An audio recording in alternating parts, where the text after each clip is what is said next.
let's move on to Wakanda Forever and that goddamn amazing Oscar-worthy trailer I think they dropped yesterday. That brought the house down, and I has taken control of my life at this point because that was possibly one of the best MCU trailers that they've ever put out. It was incredible.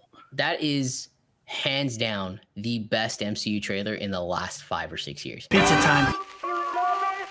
Pizza time. Pizza time. You're late. Pizza time. Pizza time.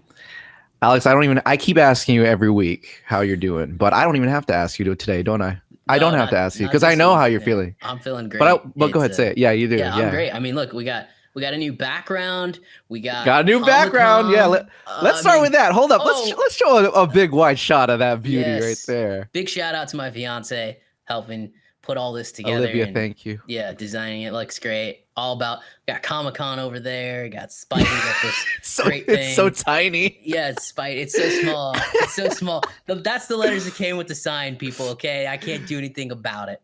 Right, I don't know who designed that, but when your Cinerama is way bigger than anything you ever put on there with their little tiny letters, design needs a little work. I need a word with Logitech because they have the widest camera angle I think I've ever seen on any camera ever. But hey, it is all right. But it's much better than what was.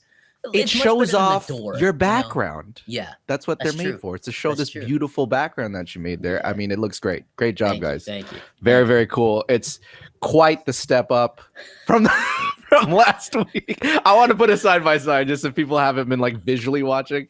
We should put it up. But, last week was it was a door and a window. We've come back up in the world a little bit. Your kidnapper gave you a little more budget this week. Yeah, the kidnapper gave me just a tiny bit more budget. Yeah, you should see where I work. You would think I would be kidnapped, actually. Oh my god, that would be a very different movie than Black Phone ended up being. Okay, anyways, Comic-Con 2022. Yes. It is why we are feeling great. What a week! It's been 2 years since we've seen anything Comic-Con. Since I've been to Comic-Con, and we've missed it. Very much so, and that's going to be our episode this week. Is basically covering all the big announcements that dropped over the weekend. There was quite a few, and so we're going to go over obviously the big ones, the MCU panel, that's going to be most of our episode. No shocker there. The DC panel, which not bad. Nowhere near as robust as the MCU, right? But not bad. Interesting. Not bad. Yeah, and then we got some other little movies that have that were announced.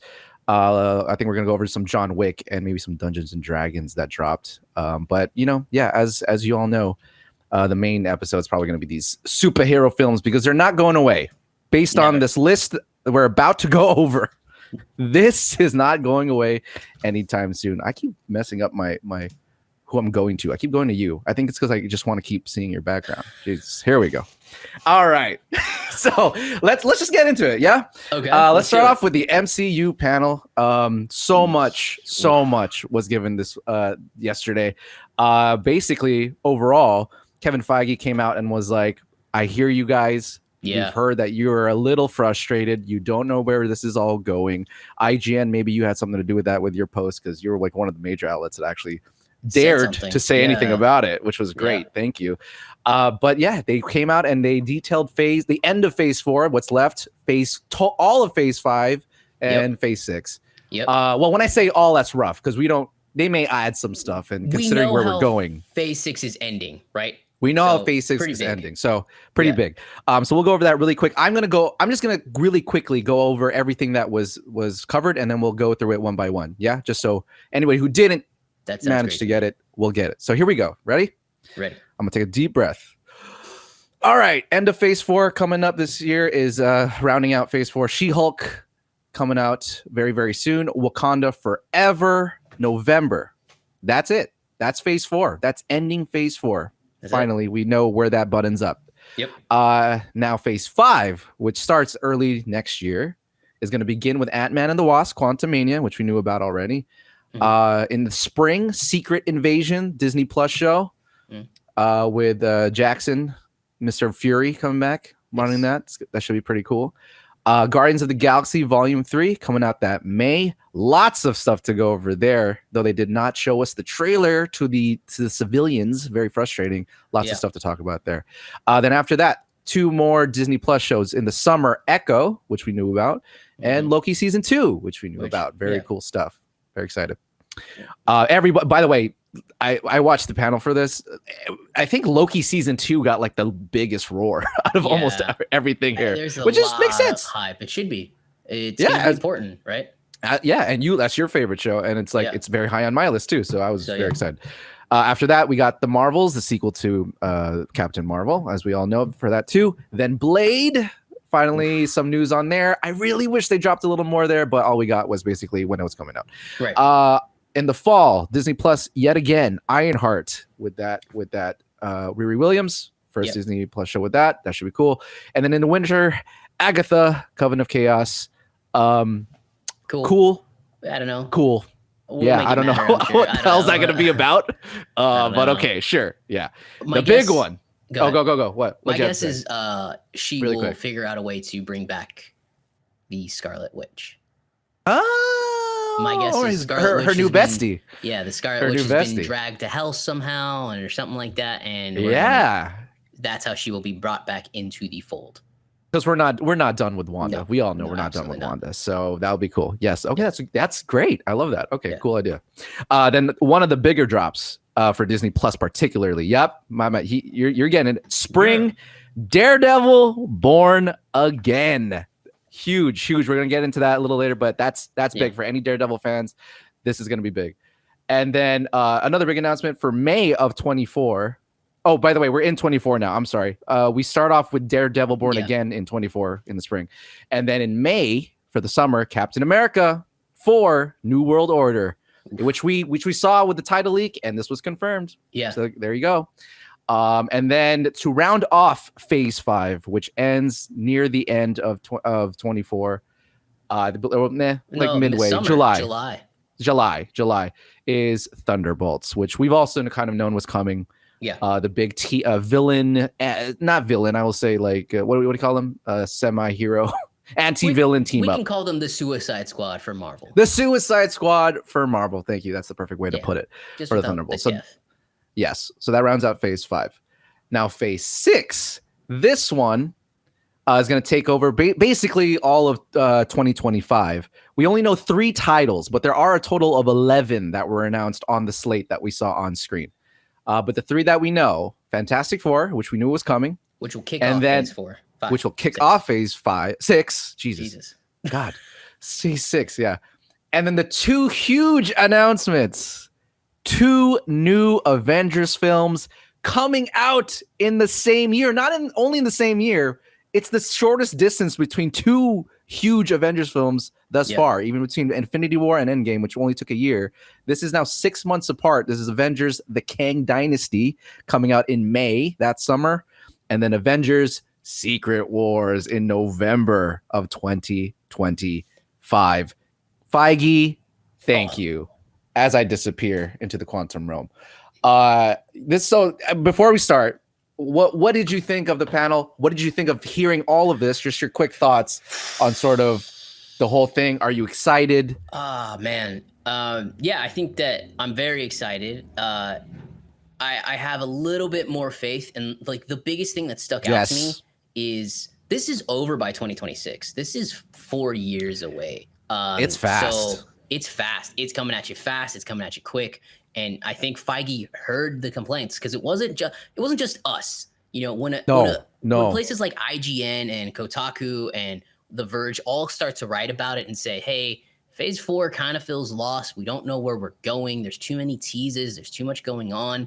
And then you just drop this and say, hey, basically 3 years from now, which 4 years from now, let's be real, 4 years from now, we're going to be done with Phase 6. The big next multiversal saga is done.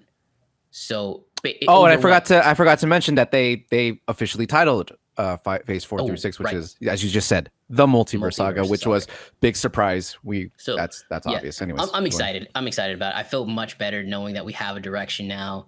For sure. And like, I'll say this point a little later on, but it does seem strange that it makes a lot of sense that if Kang's going to be the big bad and then it goes into Secret Wars, Ant-Man and the Wasp is the perfect catapult for it as it kicks off phase. Obviously. 5. Yes. Yeah. So, yes, yeah. I agree.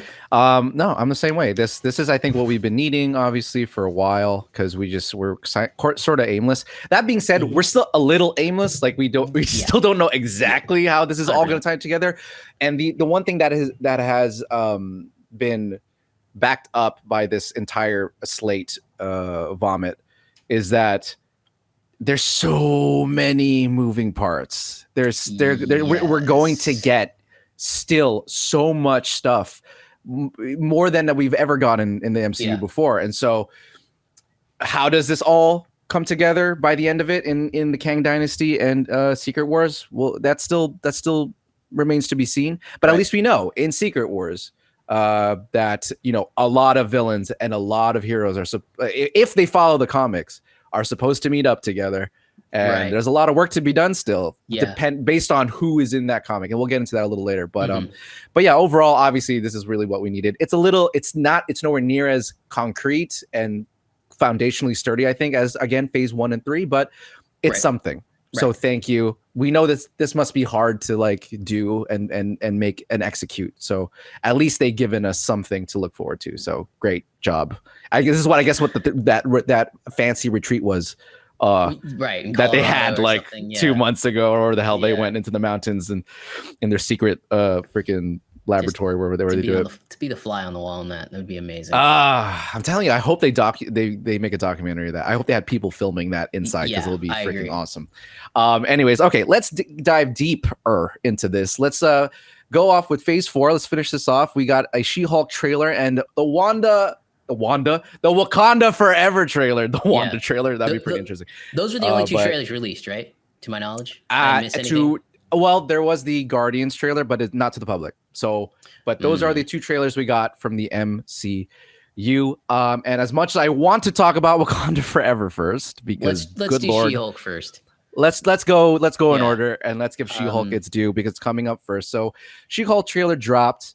A second trailer, I'm sorry. And as we all remember, the first trailer was met with lukewarm reviews. People a little worried. The CGI was a little like questionable and all that. But overall, from what I saw in the trailer, this one was a better trailer, definitely, especially on a narrative standpoint, than the first one. But I got a little problem. A little bit. I feel like there could be some problems, things that I may not love about her character, and I'll go into that in a second. But before I do that, let me get your take on the trailer. What did you think of what we saw from the She-Hulk trailer? I am a little conflicted about it. I just you are too. Okay. I thought some of it looked good. You know, I thought some of it just looked cheesy. It seems I know what they're trying to do. They're trying that, like, it's almost painted like this girl's gonna be kind of like the Deadpool of the MCU in a way. Sure. By the way, we all thought Deadpool 3 would get released. It's nowhere near on the slate, so it's not. So I wanted to talk about that later. Would be the one there, but anyway, so like she can break the fourth wall like Deadpool, and you know she's that was a good moment. That was probably my favorite moment of the trailer, actually. You know, I was annoyed that she was automatically better at Bruce than everything. Like, why is that a thing? Like, I know. Why? I don't understand why that needs to be. Like, why is she good at everything? Maybe it'll be explained that, oh, this woman has always been better at everything, and maybe narratively it'll fit. I do think the comedic moments will work well, but I think they have to lean into the comedic moments. Sure. But how much does that damage the character? How much do you actually care about the show afterwards? So I don't know. But like, can I talk about the end scene? I mean, yes, of course. To me, let's do it. We get our boy Charlie Cox in a red and yellow original Daredevil costume. Yeah. We get to see him. The rumor is he's looking for Jessica Jones because he needs her help for something. And I'm down for it. They're 2 lawyers. Look, I think Charlie Cox, a big part of this panel is that Daredevil will be very big going forward. He's not Right, only right. in this show, he'll be in Echo next summer. He's in his Right. own show. It almost feels like he's going to be like the street level Tony Stark. Right. Which is a brilliant choice if you're Marvel. Like this was the one character. His show on Netflix was so popular. Everybody loves him.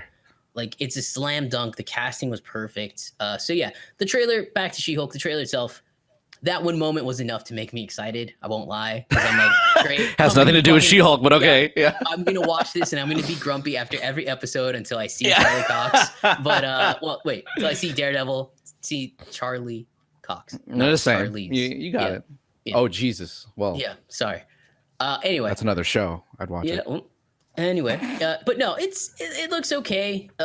Yeah, the her being better at Bruce than everything is very annoying to me. Okay. But maybe there's a reason for it. I don't know.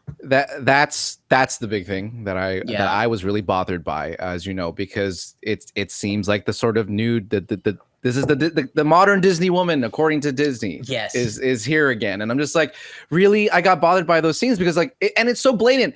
Hulk throws a rock, she throws a rock a little further. He does yoga really well. She does yoga a little better. I'm just like, and she even says in the trailer, like, I aced all these things. I'm like, I don't like that attitude. It's just like, that really bothers me because it's like, so, but you made a great point. It's like, who knows? I'll give it a chance. Maybe the narrative calls for it. You know, if the narrative can tie it in, fine. But yeah, that kind of stuff really bothers me. It's like, did she earn these things? Maybe, I mean, that's not the issue. Maybe she did earn them, but this is the Hulk.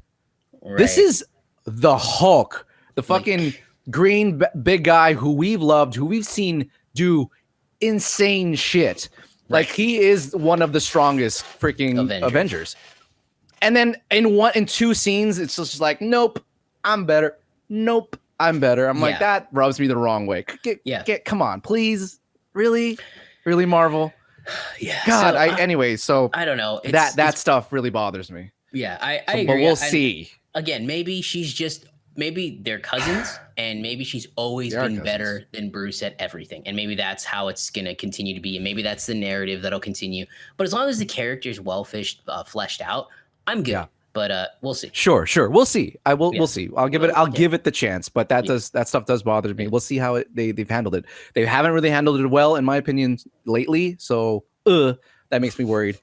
But at the same time, I do love Tatiana Maslany. I thought she does a great job. I actually really like her. She's great in the part.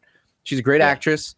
And so, you know, she's cool. So, but let's see how they handle it, and let's see if they do it right. But I don't love this whole I'm overshadowing the Hulk that you love, who, by the way, still has yet to have his own thing since his first movie, and it just feels like a little like he's being pushed to the side, and that's a little disappointing. Yeah, but I agree. It's kind of like, well, maybe, I don't know. We'll see. We'll see. We'll see. But I agree with you. I mean, obviously, Charlie Cox coming back, that was really cool. The other person who I think they're building up to be like the leader of the MCU at this point, Wong is in it again. He said, Wong is we're trying to bring out our boy Wong. He's freaking in this. The MC Wong. The MC Wong. That's good. Yeah, the MC Wong. Yeah, man. Like honestly, he has been sort of the Fury of Phase 4. We see he's been in a bunch of stuff, and he's kind of, I don't know if he's scheming something or he just happens to be really bored and just is sticking his finger in every single people's business. Exactly. I don't know what it is. But we also saw that shot of that dude with the like kind of Shang-Chi thingy on his wrist. I don't know what that was. It was that purple energy. I don't know if you remember that scene. Oh, yeah. Super quick. Yeah. Go ahead. I was just gonna say, it's it seems like it's calling back to another realm again, you know. So I feel like they are trying to sort of bring things together. This is super random though. I was like, I don't know what that has to do anything, but it is incredibly random. This is the last, as far as we know, right? This is the last MCU show of this year. As far as we know, I'm pretty sure it is. Yeah, it should because be. Secret Invasion's next year. When What If is next year. So, yeah, I think that, you got to like stick the landing here, because you're going to be quiet on Disney Plus for 6 months now. So if it is another realm, or if it is bringing together all these guys, maybe, I don't know. It's interesting. I'm also very interested to see where in the timeline this takes place. If it's before Endgame, I don't think it is before Endgame. But Hulk's arm is fine, and That's in Shang-Chi. He was still in a sling. The only reason why I don't believe it could be before Endgame is because apparently one of the major plot points is that there are now superhuman individuals popping up all over the place. Popping up all over the place. I feel like if they, I mean, I don't know, who knows, but I don't know. Maybe I figured that maybe one thing where it's like, well, that would be in big news if it was before Endgame, but it's not. So I'm sure it's after. So, but we'll see. You're right. It's a good question. It's a good question now to ask whether or not where things take place, because the MCU has done that multiple times now. So who knows? But I think it's safe to say it probably takes place after. Okay. But we'll see. All right. Anyways, hopefully they stick the landing on this one. And speaking of potentially sticking the landing, let's move on to Wakanda Forever and that goddamn amazing Oscar-worthy trailer I think they dropped yesterday. That brought the house down, and has taken control of my life at this point, because that was possibly one of the best MCU trailers that they've ever put out. It was incredible. That is hands down the best MCU trailer in the last 5 or 6 years. That was better than Infinity War. Easily. Here's a movie where you just didn't know what it was gonna be. You don't know what it's gonna be like because Chadwick Boseman isn't there. But man, oh man, it looks like it has a ton of heart. It kind of reminded me a tiny bit of the Avatar trailer, the way it was filmed slowly, picking its moments, only showing little things here, big set pieces, just a little bit of lines. When Jake Sully at the end of the Avatar trailer, he says, "This family is our fortress," or something like that. There's little lines sprinkled throughout, and then just a little tease of, let's be honest, it's Shuri in the Black Panther suit. That's who it is. Okay, hold on. You brought it up already, but I wanted to talk about this. Sorry. No, fuck it. Let's talk about it now. Fuck it. You brought it up. So the trailer ends with the new Black Panther, supposedly. Someone is in the new suit. Yeah. And I agree with you. I think it's Shuri. Because if you look at the stature, right? Particularly the wrist, it's super skinny. Now, it's obviously a woman. But who is in it? It seems I would bet my money it's Shuri. But I kept thinking about it. I was talking to my fiance last night, and she brought up, well, wouldn't it make? She brought up a great point. She's like, well, wouldn't it make more sense if it was Okoye? Because she actually knows how to fight. Like, she is the warrior of Wakanda. It would kind of make a lot of sense if she filled the shoes into being the top Dora Milaje girl. I was like, maybe. Oh yeah, that fucking makes a lot of sense, doesn't it? Yeah. Like if it was okay, which I wouldn't be mad about. That actually makes a lot of sense, and people loved that character. So who knows? I wouldn't mind, because here's the thing too, right? We are all theorizing that, well, it has to be Shuri. Like, that is the popular vote. Yeah. So would it be disappointing if it? Well, it wouldn't be disappointing, because we just be like, yeah, we all knew it was gonna be Shuri, and she's in it. But maybe there's like a twist there where maybe it isn't her. And, it could be. I mean, I'm 99. Could be denied. I'm 97% sure it's Shuri. Shuri? Okay. I think she takes I think so too. For this one movie, and then they find a new, Black Panther, or maybe the new Black Panther is Ironheart. That's why Ironheart is in this movie, and Ironheart in the show. Ironheart, apparently the Wakandans will play a big role. Yes, yeah. And so in the comics, Ironheart, she is mentored by an AI Tony Stark. And but this time I think they're saying, well, he's not there. We can probably plop her here, and maybe that's how it works. But yeah, I think it's Shuri for this at least one movie. But dude, what a trailer! Least one movie. What a trailer! Yeah, I can't stop thinking about it. I mean, Namor is in it. Let's officially Namor is that. in it. What played by? And I'm sorry if I'm butchering this, but I believe it's Tenoch Huerta. Tenoch Huerta, yeah, who plays Namor. He's I believe he's a Mexican actor. Yeah, he's Mexican. He's I believe he's like partially Aztec, which kind of fits with the the images we were getting of Namor. They look Aztecian.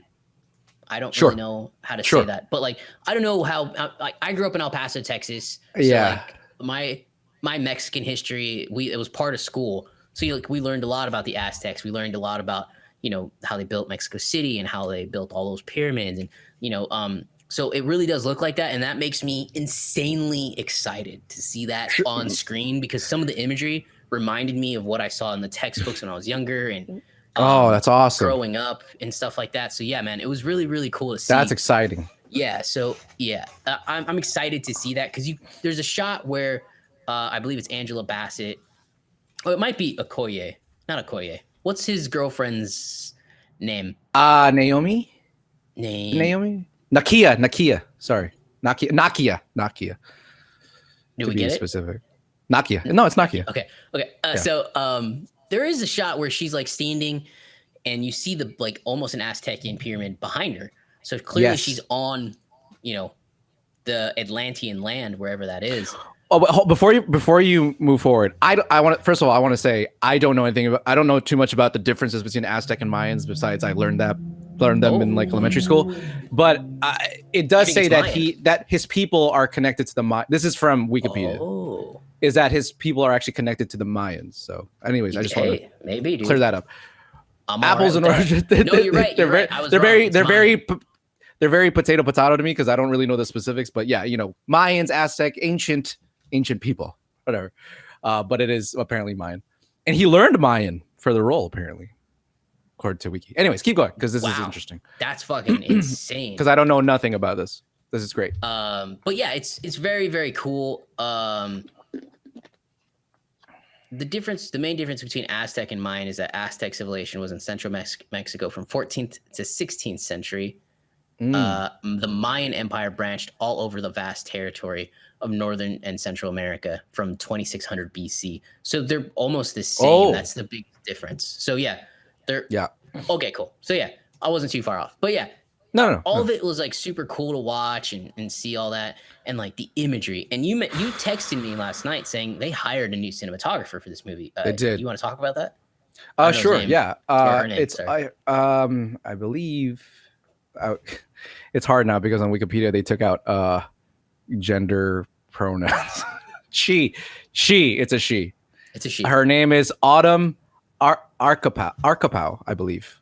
Autumn Arkapow, who, by the way, hasn't done anything huge.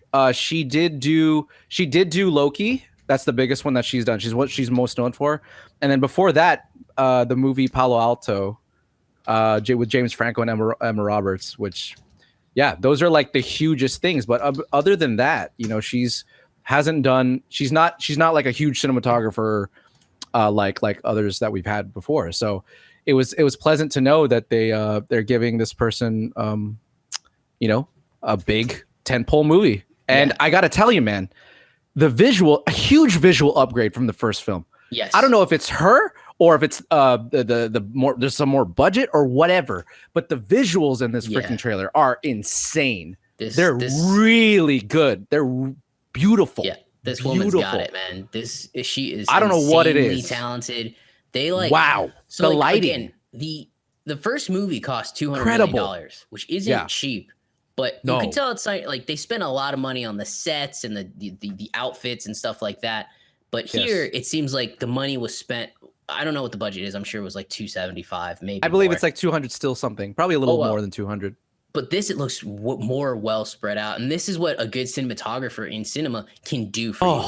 It looks like everything looks like it's majestic and epic. It looks more real. Yes. There's a lot of shots in Black Panther that, granted it's an MCU film. I know we're shot on a backdrop, whatever. And it still looks good. It still looks good. Yeah. But this is next level. It looks tangible. Everything looks real. The sets. Good Lord. I was dumbfounded. I'm like, is this an MCU film? Yeah. This looks like, wow. And I thought it was shot by some huge cinematographer. And this just is only giving me props to Autumn, because wow, phenomenal job. Someone to really look out for in the future if this is like, all real. She was the cinematographer for Jonas Brothers. Did I miss something? Sucker. Okay. I'm a sucker for you. I didn't really watch the music video, but yeah, dude. Insane.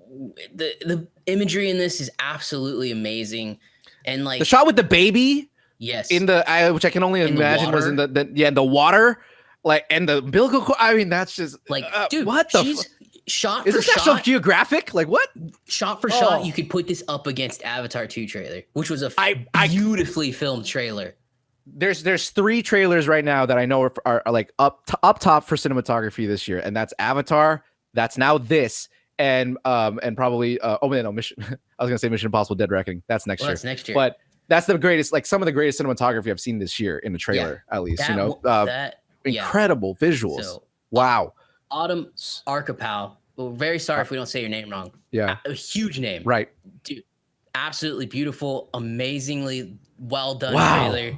It is so well done. I cannot. And the song. I mean, the moment the song came on, I'm a huge Bob Marley and a Fugees fan, but No Woman, No Cry. I was like, fucking A, perfect fucking song. Yeah. Perfect fucking song for the, like, obviously, like to get the mood right, to pay homage to obviously Chadwick Boseman. And then they interpolated Kendrick's All Right near the end. I was losing my shit. Like I was like, this is a perfect trailer. And to your point about how a lot of these these teaser trailers are better than their main trailers. And I just want all trailers to be like this. Minimal dialogue, focus on visuals, amazing score. Just fucking give us that and you're done. Fuck it. Fuck everything else. I'm so happy you said that because I was going to finish off our Black Panther Wakanda Forever talk because all we've done is gloat about it. And by saying, I don't want to see another thing. Just replay this trailer in front of every movie coming out for the rest of the year that I go to. Oh my gosh. Don't need any more. Yeah. Don't need any more. Cinematography is something special. And Ryan Coogler, my confidence has been restored in this film. And if I had any doubts from you, like, and again, it wasn't a lack of confidence. It wasn't. He exudes. I think confidence. Ryan Coogler's a fantastic director. I think Black Panther is a good film, fine film. But like, you lost your anchor. You lost the person that was holding it all down and together. So it was a lot of weight on his shoulders, on I think all of them shoulders. And 100%. I'm 100% ready to see this movie now. So hyped. It was amazing. Yeah, it was amazing. So hyped. Yeah, it's a wonderful trailer. Please watch it if you haven't already, and be excited. This is some exciting shit. I mean, just really like I can't the visuals alone. Oh, I wanted to mention something. One of my hosts for Rotten Tomatoes, Karen Mahorn, posted a really great tweet earlier today clarifying there's a shot with the Dora Milaje. Great shot, by the way. Again, one of the great shots in this trailer. I don't know if do you remember the shot where the Dora Milaje are standing on columns? No, they're like standing on columns and it's like a low angle shot and you see the background and there's like some language, Wakandan language in the back. And for anyone who is wondering what it says, this is what it says. In power, T'Challa our hero, and honor forever. I thought that was just really sweet. So it's pretty clear. There's a lot of there's clearly going to be like a scene with lots of honoring of our fallen king, who unfortunately just died way too soon. And it's going to be heavy. Yeah, I think this thing's going to make us cry and just be. This is like I think one of the best things they could do is really go into it, like really go into like this is a little darker, but there's hope, right? I love, again, like with what Kendrick said, that everything's gonna be okay. This is a rough patch for everybody involved in Wakanda, but trust me, at the end of this movie, like it's gonna be like Dark Knight Rises or whatever. Like, it's gonna be great. The interesting thing is Nakia, right?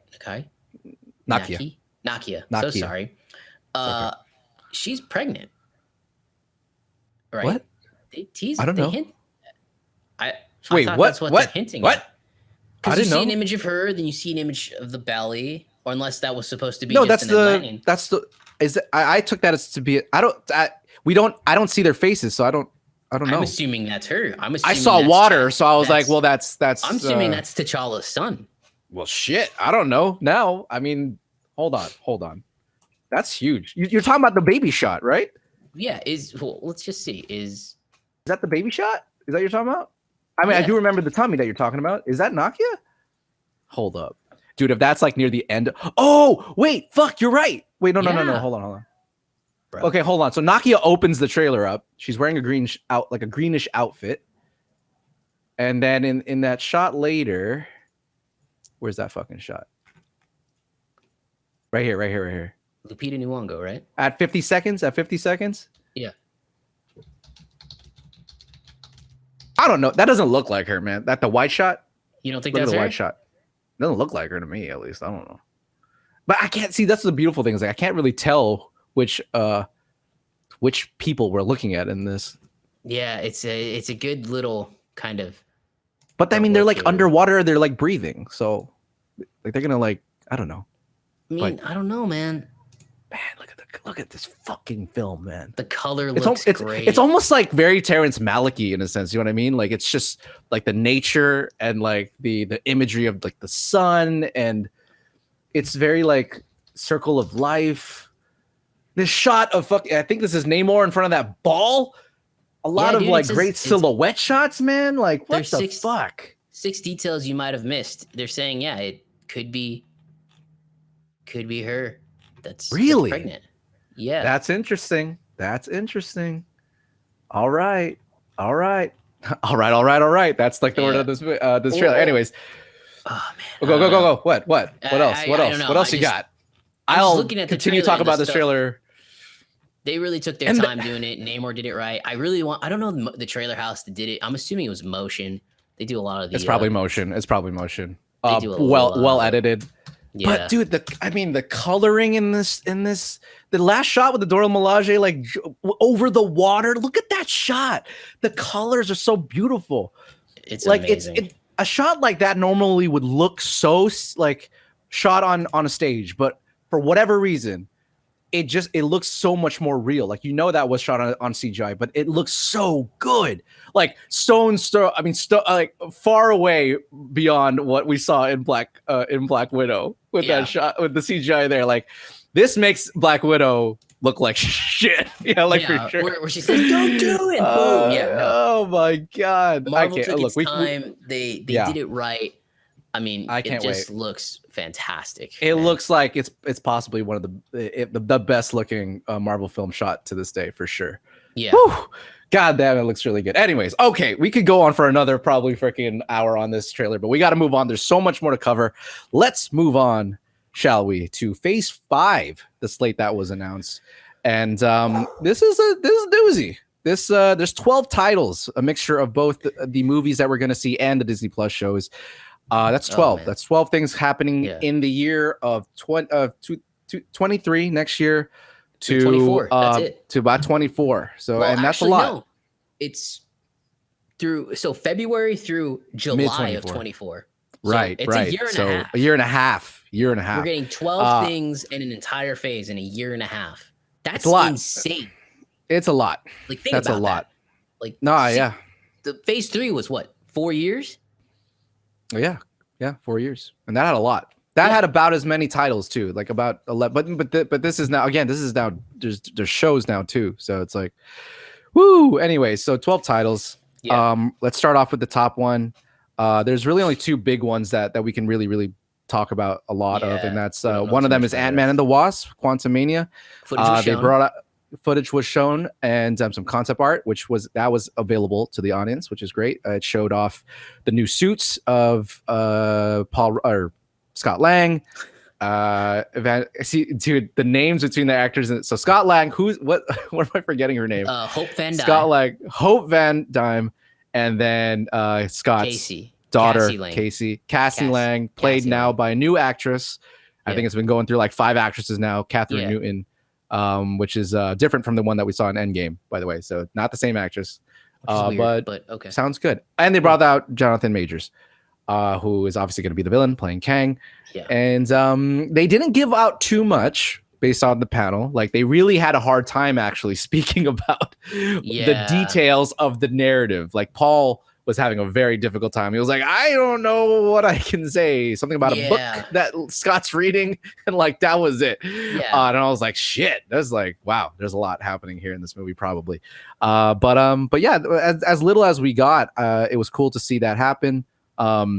What is your take on what we were able to get with Quantumania? So MODOK is in the film, and MODOK hasn't. I don't know who's playing MODOK, but the rumor is it's Corey Stoll, the guy, Yellow Jacket. Corey Stoll? That he got, that Yellow Jacket. Remember, he got zapped into the quantum realm. And now he's playing MODOK. So he's playing. He also looked like he got fucked up in a suit, though. I thought he's for sure died. He like. Well, remember, look what MODOK is. Have you seen a picture of MODOK? You're right. Yeah, right. so maybe that actually fits with the narrative, right? So we'll see. Maybe we'll see him again, and then we see Bill Murray. Apparently, he's in the quantum realm. And he has a relationship with Janet. I guess. Cool. Bill Murray in a little movie weird. Is a good time, but okay, sure. Yeah. And then Very we random. also get to see, and I guess there's Kang and Ant-Man share. I guess this little bit of dialogue that that Kang says, "Well, you don't really know what you're getting into here." Apparently he's very menacing in the tone that he says it, and he says something like, "Have I killed you before yet?" Or has one of me killed you before yet? To Scott Lang. I love that. I think he's going to be menacing. I think this is the first tease of Kang, but I want to cool fans' jets just a little bit, because I don't think he's going to be the main villain of the movie. I think it's actually going to be MODOK. Sure, and I agree with that. I think the movie could possibly end with the Ant family stuck in the quantum realm, which would be quite a disaster, because I think they're very important to tell people, hey, we got massive effing problems coming. But I think that's how the movie could end. But yeah, I think it all looks fun. Obviously, they can't say too much from test screenings. Reportedly from test screenings, because I looked it up after they were on the panel. Test screenings are off the wall. They're saying it's the best MCU movie in years. And look, there hasn't been reports of test screenings being this good since Endgame. Infinity War and Endgame. So that's, or No Way Home, maybe. I don't they think didn't test screen that. They didn't test screen that. No. Yeah, I know. I'm just kidding. I'm fucking around. But you guys didn't even get a screener to it. So yeah. No. I think that at this point, hey, there's a reason Kevin Feige is using this to kick off Phase 5. I think the movie's going to be a lot of fun, and I'm excited. So I don't really have anything else to say. I love Ant-Man, and I think it's going to be a great little trilogy end. I agree. I like the Ant-Man films. I think they service the sort of middling part of, they're not epic movies. They're good, popcorn movies. And I love. I mean, it's hard not to love Paul Rudd. And I think they did a great job with their casting here. I would agree with you about Kang. Maybe, I mean, he's on the poster, but as you know, he's coming back. I mean, he seems to be somewhat of the looming villain of at least Phase 5. This phase. How much he is, though, is a big question, right? Because now we know that Secret Wars is coming, and it's like, well, we know a bunch of villains are supposed to be in that, including Doctor Doom.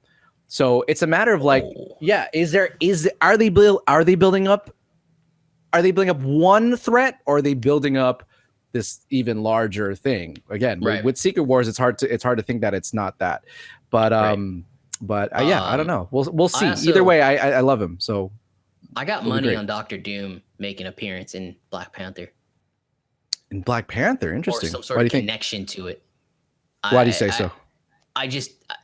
It would make sense if some scientists found this civilization that wasn't there in Doctor Doom. He's Latvian and all this stuff. I think I wouldn't be surprised if it was him that actually discovered the Atlanteans and started attacking them or some sort. It would make sense to start dropping them in somewhere as well. But we'll see. Anyway, back to this. Yeah, Ant-Man, I think we're good there, right? Ant-Man. Yeah, I think we're good. I think so. We said everything we need to say. I think it's exciting. Again, they didn't really say much about the narrative, so but that's fine. I think that's okay. And the fact that test screenings are doing well sounds good to me. Let's see where it goes. I am the most excited to see Kang, though, because again, I just want to get if he is this mainstay now, I want to see where he takes this. And he sounds crazy as shit. And I love the idea that again, he's a it says here, quote unquote, he's a time traveling multiversal adversary. Yeah. That's fucking awesome. That's sick. That's cool. Yeah. And now we know he's gonna get his own Avengers film. So how does that work out, right? So let's see. All right, so that's Ant-Man and the Wasp: Quantumania. The next thing on the list was Secret Invasion. Again, we didn't get much from there, but it's coming. It's coming. That's all we know. And that be fun. That should be cool. Good to see Sam Jackson again. Yeah, it's been a second since we've seen the dude. And so it'll be cool to see what he has in store. Okay, so the next big thing, Guardians of the Galaxy Volume 3. We have been waiting for this for so freaking long. Like Volume 2 came out in what? 2017? 2018? 2017, I think. Right? It's been a long time. It's been a long time, man. And this is one of the most beloved IPs of the MCU. It had such drama with the James Gunn being fired back in 2018 and then rehired, and then all this stuff that happened with it. We weren't even sure what was going to happen again. We just saw them in Thor: Love and Thunder very quickly at the beginning of the movie, so we know where they are. That they're continuing their trek along the galaxy, but now in Galaxy Volume 3, the things that we do know that we're going to be here. Were obviously Will Poulter as Adam Warlock. We were teased about Adam Warlock all the way back again in 2017 at the end credit scene of Volume 2, and he's playing by Will Poulter. That's fucking awesome. I think he looks great, and he was brought out with the cast on the panel along with some of the other cast, like Chris Pratt was there, Karen Gillan, Palm Clementif, Sean Gunn was there, and then they announced 2 new people who are going to be in the movie. Maria Bakalova, I believe that's how you pronounce her name, who is going to voice Cosmo the space dog. I think that's great. Yeah. She's from Borat 2 fame, and I saw that movie. She's fantastic in that. Seems to be in line with James Gunn. Yeah, that makes sense. Yeah. That's her. She got rave reviews about that. Like people are saying that she deserved an Emmy in that, and I was like, yeah, she's awesome. Yeah. So good to see her in an MCU film. So it sounds good. And then here's the other kicker. Chukwudi, I don't know how to pronounce this. I'm so sorry, but it's Chukwudi Iwuji, who he's most famous for. If you watch Peacemaker, he plays the team leader. I forget his name, but who ends up being spoiler alert if you haven't seen it. He ends up being a butterfly, but it's him, and he shows up in full costume as the character, the High Revolutionary, who apparently is the creator of Rocket. And we learn from the panel that the story is actually going to revolve around Rocket's origins, and that the High Revolutionary actually wants him back for something, and they actually have to kind of save Rocket. That's what was revealed. So I thought that was really cool. I love that a lot. The Guardians movies have really centered around family, and I love the idea that they keep doing that. Guardians Volume 2 was about Quill and his stepfather. Now it's about Rocket and where he comes from, and then his family trying to save him. I think that's really great. It seems like this is going to be super full of emotional drama filled. James Gunn has stated that this is the last time we're going to see the team as this particular team ever. Someone's going to die. Chris Pratt got choked up on stage a little bit. It's gonna be dramatic. So what did you think about the panel? That this might be the last time we see all of the Guardians. That this is it. Might be. It might be. It made me feel like this is the last time for Star-Lord, and I really thought that it wouldn't be the end for Star-Lord. It wouldn't be the end. Like I figured Star-Lord would be leading a new team by the end of the movie, but it does seem to me like nope. This is it. Star-Lord's This might done. be it. I don't think they're going to die, but I think they're going to sail off into the sunset, and that's it. Yeah. I mean, maybe we see them in Avengers, Kang Dynasty, or Secret Wars, but it does sound like this could be it. The way they're doing it, the way the cast was talking about how emotional is. Like we knew this was the end for Dave Bautista as Drax because. He makes a lot of sense. Like I can't. He's like almost 50 something. And he's like I can't just keep being this big in shape without a shirt all the time. So like he makes completely sense. But I don't know. But I'm excited for it. I think it's going to be fantastic. James Gunn. I think the second Guardians of the Galaxy is incredibly underrated in my opinion. Oh, wholly underrated. I love it. I almost love it more than the first. I don't blame anyone who says that they love the second movie more than the first. I think they're both, honestly, I agree with you. I think they're both on par in terms of quality. They're both phenomenal. I only give a little space to a little head on the first one, just because I mean its iconicism is just undeniable. That's the reason why, like, if I were to choose between 1 and 2, like I'd want to keep 1 because it just changed everything. Like it meant so much to so many. It's hard to not see that movie again. That being said, 2 was really, really good, and it's wholly underrated. Anyways, we can only expect greatness from this one. I think, obviously, after what we've heard, James is just a great storyteller. And when he's not being too indulgent, he actually does a really good job. I think more so than other indulgent directors, Taika Waititi, with with their drama and their heart. So I expect this to be pretty great. Anyways, I'm with you, man. I think Guardians 3 is going to be a wonderful film and a wonderful experience, and I'm excited. And I agree. It's not that far away, guys. It's less than a year away. Like this, Ant-Man's less than. We're getting 6 months away from Ant-Man at this point. Yeah, that's not far either. Yeah, like at this moment in time, I believe we're only 1 year and 3 days away from the Marvels. That's how close these movies are. Yeah, so they're just coming. It's coming hot and fast. And then I'm excited. I'm excited for it. These next slate. I mean, people who watch the first episodes are going to be like, "You guys suck because you guys were so excited for this slate, and look how disappointed you were. So maybe you should hold your excitement back in." You're but so I'm right. Excited. Yeah, I'm excited too. All right, so that's Guardians of the Galaxy Volume 3, and we'll see again. A trailer was shown, but it was only 2 audiences. So I'm sure we'll see that probably with the. I mean, maybe we'll see that with the Wakanda Forever. I don't know. It's ready. I used to think we would, but like Marvel is not. They're not overlapping marketing campaigns. Yeah, so you're right. It's Wakanda Forever, and then it would be weird to not see an Ant-Man trailer until November. I mean, that only gives you 4 months of lead up. Not even December. No, not even 2 months, 2-3 months of lead up. That's not enough. I think we see a Ant-Man trailer for sure by then. Yeah, 100%. We'll probably get like a Monday Night Football game or something. I mean, again, the movie's done. They've screened it.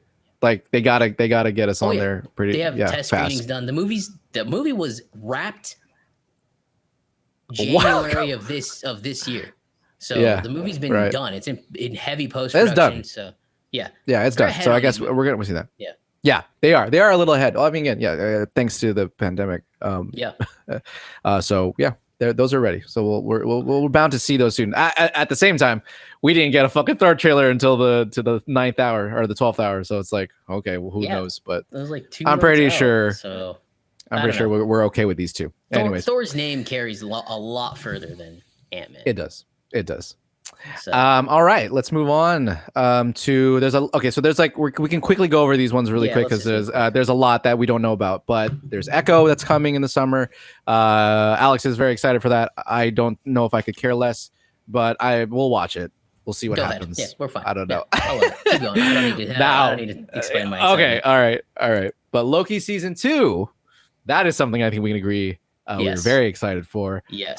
Very excited for that. Yes. And I'm sure that will play further into Kang, obviously, because at the end of season 1, that was the huge sort of like stinger at the end of the season. We see him travel to another universe where Kang is conquering. So I hopefully we'll see more of Kang there. We don't know what will happen with Quantumania, but again, he's a multiversal traveler and time traveler, so he could be anywhere, wherever the hell he wants, anywhere at any time. So that's gonna be interesting. But don't know much besides that, but it should be fun. And then the Marvels, that is coming up next, right after Loki. We all know a little bit details about this. It's going to be not just Captain America, but Miss Marvel, which just wrapped up. And then who's going to be Spectrum from WandaVision, who we last saw in WandaVision. But we don't know too much. Again, no more details about the plot yet. Yeah, but they're going to be in it. Yeah, and very cool. So we'll see what happens there. Yeah. Then they gave Blade a date. I was really hoping they were going to show more of Blade, and unfortunately they did not. They just dropped the date. Have they? I don't think so. And you would think by now they would have shot something. No. Well, they did shoot. I guess they got a little bit of a voice recording for him for the end of Eternals. If you haven't seen the end of Eternals, spoiler alert. But they have that. But I really thought they were going to mention him in Moon Knight, honestly, because they mentioned this a long time ago. We've known this for years now that Mahershala and Blade was coming, and it's taken a little second. And I don't know if that has to do with the rejiggering of the timeline, but I was hoping for more. But there's sadly not anything yet. I thought that maybe at least the villain, some little like news of like some narrative of like, you know, to be more excited for, but nothing. Yeah, I wish we got more from it too, but we just didn't. It's okay. I think, you know. Yeah, it's okay. There's a lot, but Mahershala Ali, I think at this point we're all assuming Kit Harington will be in it. Probably. He's probably training Kit Harington, which Kit Harington, Mahershala Ali, two very, very good actors in a Marvel film. I'm assuming it's probably going to be freaking great. So I'm excited for it. I'm excited for it too. So we'll see more on that. And then after that, another Disney Plus show, Ironheart in the fall. Again, don't know much of this besides the main actress who will be playing Riri Williams, who we will be seeing first, obviously in Wakanda Forever. She's in the trailer. She does a little Tony Stark iron hammered down on a sheet of iron, and it's a heart. So there you go. Don't know how much more obvious you need to be, but this is her show. This will follow her story there. I am really interested to see like how her interest in her link with Tony and Stark Industries, I assume, meets with Wakanda. You don't think she has anything to do with Tony? I think they're going to sever the link with Tony. The person that had the link with Tony will be Peter Parker, even though they won't remember that anymore. But, you know, Peter will have it in the back of his mind. I think to me, it's going to be, you know, I think she'll be like a fan of Tony. So she'll build her own homemade. I think she's going to build her own homemade suit, and we'll see that suit in Wakanda Forever. And that'll be the start. But Tony won't be the mentor. Shuri will. And Shuri will take her under her wing and give her. She's going to have a vibranium suit. I agree with that. that. I'm curious because I've never read the comics. I assume that her suit is based around Iron Man, right? Am I right? Okay. Yeah. So I agree with you. I don't think I pray to God, in fact, that her story is not tied with Tony Stark. Yeah. Because we've already had that. I'm just curious as to like because it is based on Iron Man. That I wonder how that actually the inspiration comes from, right? Like obviously it does tie somehow. So I'm curious. I'm curious how that kind of ties. Or if I don't know. Yeah. Because again, Tony's never been to Wakanda. No. So well, she's in the comics. She's from Chicago. Maybe not. So I'm assuming in this movie, I don't actually know. I'm assuming in Wakanda Forever, there's going to be an attack on Chicago or something, right? And Riri Williams is going to show up in her homemade suit and start fighting off these guys until, I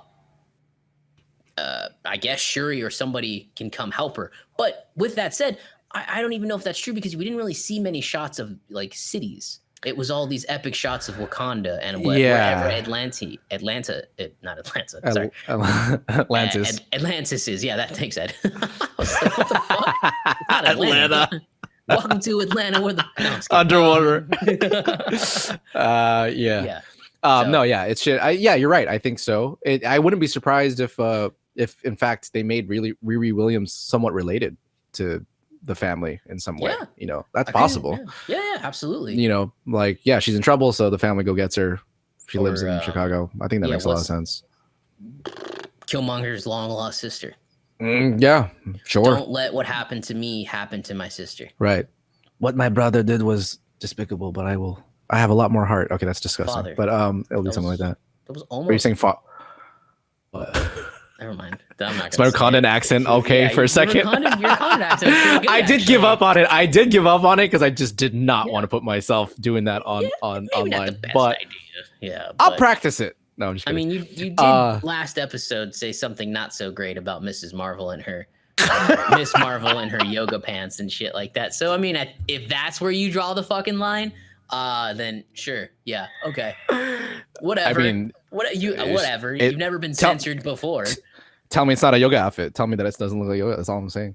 Yeah, it looks like it's a good looking yoga outfit though. I do like the outfit. I'm being a tease. I do like it. It looks good. Right. Okay. So Ironheart. Yeah. After that, in winter we have Agatha, Coven of Chaos. Again, don't know much about it.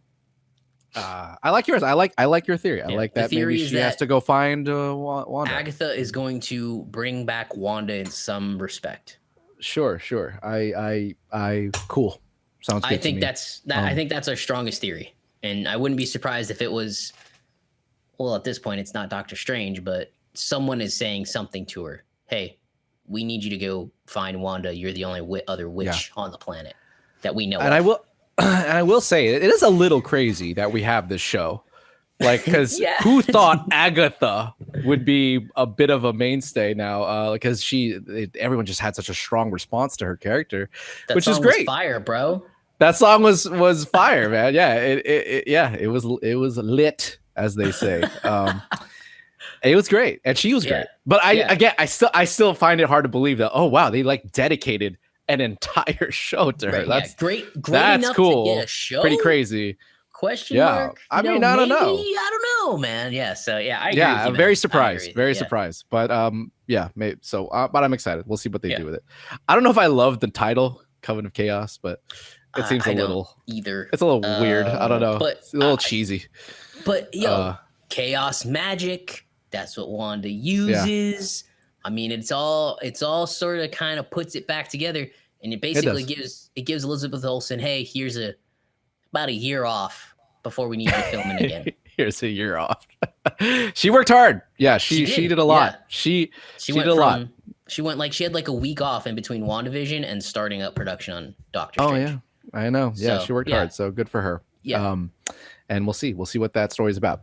All right. Okay. Then the next big news was this we can talk a little bit about for sure. Yes. Spring of 24. Yes. Daredevil. Charlie Cox, subtitle Born Again. I love that title. And the big news about this one, besides the fact that obviously Daredevil's coming back along with Vincent D'Onofrio as the Kingpin, this is going to be 18 episodes. Yeah. Whoa. That's a lot. That's a lot of episodes, brother. That's a butt ton of episodes. But that's 3 times the size of the shows we're getting right now. This shows you how popular. I guarantee you there's people in research that make more money than we do and are smarter than us that see the reaction to Matt Murdock. They saw the reaction to Matt Murdock and they saw like, oh my gosh, look at the toy sales jump up. Look at Daredevil. Disney doesn't really release their streaming numbers, but I wouldn't be surprised if Daredevil had a massive spike and has been in the top 10 since being on the streaming service consistently. Because again, like, that was a fantastic show, and I just think that Netflix, whoever casted him, I don't know who it was. They just Sarah Haley Finn. No, you're right. It might not have been Sarah Haley Finn. No, because at that point, TV you're right. And movies did not like each other. Like Kevin Feige didn't like the guy that ran the movies. But dude, whoever cast him, whoever's decision that was, absolutely nailed it. And then you pitch perfect. And you have like a back-to-back Grand Slam with Vincent D'Onofrio. And you've already brought Vincent D'Onofrio back. You brought Matt Murdock back in the most epic effing way possible, catching a fucking brick out of the air. Like, I guarantee you they've seen this and they see their numbers on the site and they go, holy hell, we need to give him proper time in the MCU. And again, I say it here right now. He is going to be the street level Tony Stark, if not more. He is going to be an anchor going forward. He has to be. And I would love that. Again, he has to be. It can't be maybe. He has to be something going forward. Because again, that's something. All these announcements are great, Ed, and all these movies are great. But we're still missing. We're still missing Cap, and we're still missing Tony. We're still missing an anchor. There's not a linchpin of some sort. Of some sort. And again, like, you got Cap's and Tony's story were so great because they were like 2 stories going the same way, but in opposite directions. You know, Cap learned to be a little bit selfish, while Iron Man learned to be a little bit selfless. And they worked parallel, going together, seeing as the world changed and how they changed each other. So yeah, that was something that made phase 1 through 3 work so well, and that we don't have quite yet. So yeah, I think he's going to be a big part. And again, we get him in 3 weeks, Ed. We get him. I know. It's going to be great. And I couldn't agree with you more. Like one of the biggest issues, we already talked about this, but yeah, we don't have a Tony or a Cap, a Steve. And I think that is one of the biggest issues that the MCU phase 4 at least is facing, is and one of the big mistakes I think that Kevin Feige kind of made in phase 4 is not really focusing on giving us a replacement for at least one of them, right? Because I mean, that was one of the greatest parts of Iron Man, was that we not only was a great character born, but this was a leader for the Avengers, and we saw that. And maybe it's just really difficult to replicate that, undeniably, I think, but it does. We feel it, right? We definitely feel it. And it'd be nice to have someone that we could look up to do that. Do I think that Daredevil, what's his name, Matt Murdock, does he contain that sort of gravitas that maybe Steve does, that Tony does, that eccentricism? In fact, see, he's not like those characters at all. Interestingly enough, he's almost the opposite of both. Yeah. He likes working alone. He likes working in the shadows. He's not the one to necessarily make the big speeches. He's very, I mean, in a lot of ways, he's very humble. So he's not like Tony, and yet he fucking kicks ass. I love him. And I would fucking follow him. He knows what he's doing. And I think he could be a very interesting anchor point if they so do make him one. I would, because you're right. I think the character is just so great, and Charlie just makes that role so awesome. And anyways, I think it's exciting. I can't wait to see what they do with him. And he has been a very popular character in the MCU. I mean, again, we've had a movie about him a long time ago. So clearly there was some want for that 20 years ago. So I'm glad it's doing well. I'm glad they're bringing it back in 18 episodes, man. That actually gives me such relief, because one of the biggest issues with Disney Plus shows is that we only have 6 episodes, and they always rush the last episode. It's like, well, we could have used 2 more. Well, right, but they rush the last episode when they waste the first 3. You know, they're really badly structured out, which doesn't make any sense, because like clearly they know the destination, but they don't know how to get there. That's been the problem, the biggest problem with a lot of these Disney Plus shows so far. A lot of them. With 18 episodes, I'm like, at that point, that's like, man, that's like classic TV right there. Almost. Yeah, dude, that's insane. That's a lot. Like, that's a lot. And if the question is it half hour? Is it 40 minutes, or is it an hour? Like, or 30 minutes or an hour? In which case, I'm guessing they're probably going to be about 40 minutes. We don't. Maybe they're a little shorter. Like a true hour-long MCU show yet. True. I think they're gonna. They might be just a little shorter than an hour. Yeah. Yeah, I can see that. A little shorter. But we'll see. I don't know. Yeah. We'll see. It just seems like a lot. 18 hours? I feel like, wow, that's fucking a lot, dude. I mean, it'd be 18 hours if you counted the credits. They take 45 minutes to get through the credits of any of those shows, man. Very true. Also, the intros take forever. Oh, yeah, the intros take They got to play the fucking Marvel Studios logo every time. So, but I think it's going to be great, dude. I'm excited about it. Very, very excited, too. And I hope I hope they bring back Punisher over, too. I mean, fucking John Bernthal nailed that, too. I think he's coming God damn it. I hope so. Back. It'd be awesome. So how do we book up in phase 5? All right, phase 5. We got the next 2 again. So we can just put these together because, again, not a lot of information besides their dates and their titles. And that's Captain America: New World Order, who we know is going to star Anthony Mackie as the new Cap. I'm sure we'll see Bucky. Yeah. I'm sure. Yeah, we'll see Agent, or what's her name? Agent 13. Not Agent 13 anymore. She is coming back. The broker. One of the images at Comic-Con, one of the flags, I live in San Diego. I was driving by one of like the banners on the light poles. It had Anthony Mackie in front, and it had Sharon Carter right behind him. Oh, no shit. So, okay.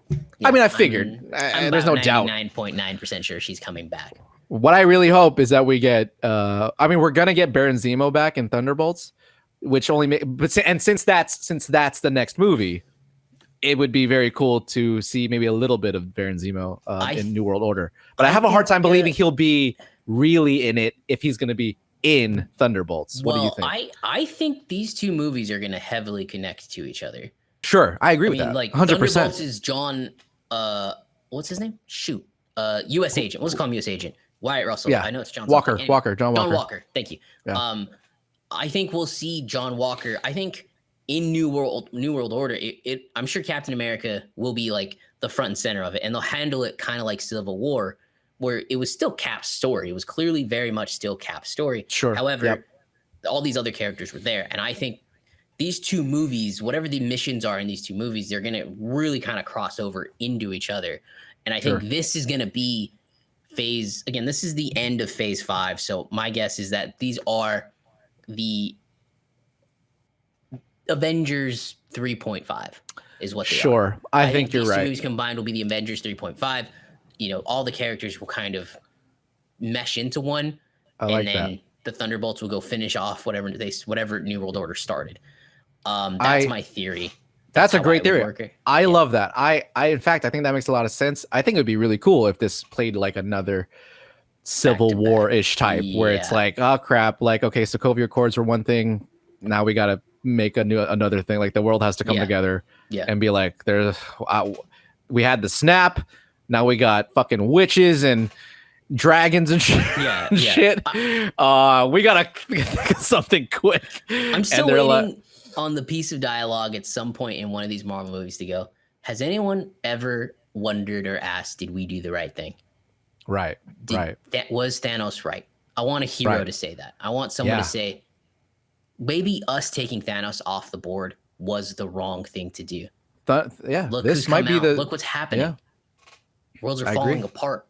So I think that I would love that one piece of dialogue in one of these Marvel films. But I love the idea that at the end of the movie, it would be so perfect if they did a trailer for Thunderbolts at the end of this movie. That leads directly into it. That'd be so fucking boss. It's obvious that someone's gonna go. Oh well, obviously it's Valentina or whatever her name is.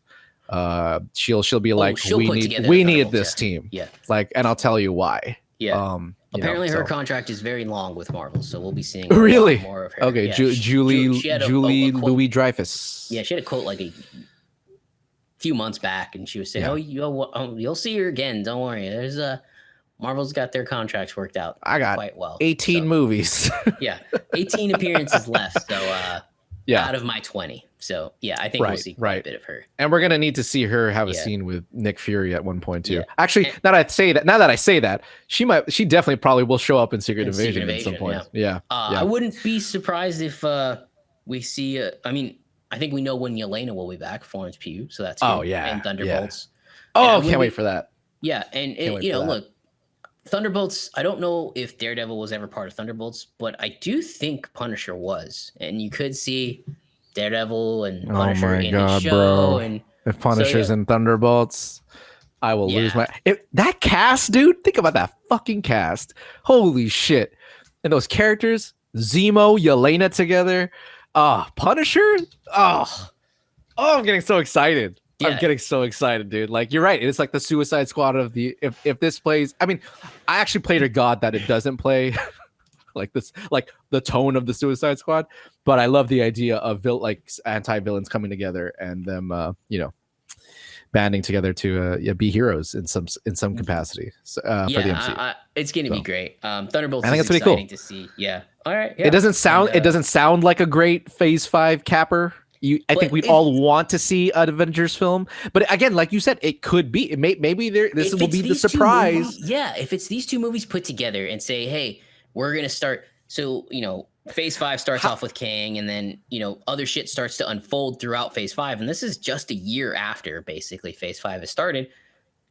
I think it could be really great. how cool would it be if this was a surprise, like again, Avengers .5 film where not only do the Thunderbolts get together, but the team as the Avengers as they are up to phase 5 come together and realizing that, oh hell no, we are not letting some of these people that we put behind bars save the world, get the fuck out of here. And there's like one humongous fight where the Thunderbolts make a case for themselves, and that'd be pretty fucking dude. I think that'd be great. I just feel like these two movies are strategically put where they are on the calendar because they will butt right into each other and they will continue each other's story in one way or the other. It just seems that way. And again, I strategically think that they're very smart in putting Daredevil right there as well, because if it is Punisher, if Daredevil does come in there, seeing Daredevil in a movie would just be fucking cool. Anyway, but on the big screen, he's coming. A suited Daredevil in the big screen. Come on, man. Charlie Cox, man. No, I agree. So, I agree. So let's go. We got a couple more. That's phase 5. So phase 6, and so phase 6. The big news here, obviously, again, we mentioned earlier, the 2 Avengers films and Fantastic Four. They only mentioned 3, which are those, but there are more. On the slate, there was a lot of empty spaces. There's 11 titles according to the text that was on screen. There's 2 in fall of 24. There's a one in winter of 24. There's one in winter of 25. Then there's 2 in the spring of 25.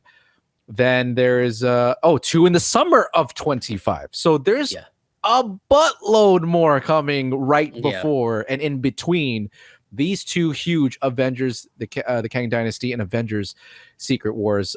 Before I get to that, let's just quickly talk about what will kick off phase 6, which will be at the end of 2024, Fantastic Four. We've heard about this, that it's coming for sure. We were really hoping, in fact, that we would get a cast announcement and a director announcement here, which could be happening at D23 at this point. Who knows? But we didn't get anything else besides the date, which again was a little bit of a bummer because, like, well, big deal. We knew they were coming, but it's like, give us some details, baby.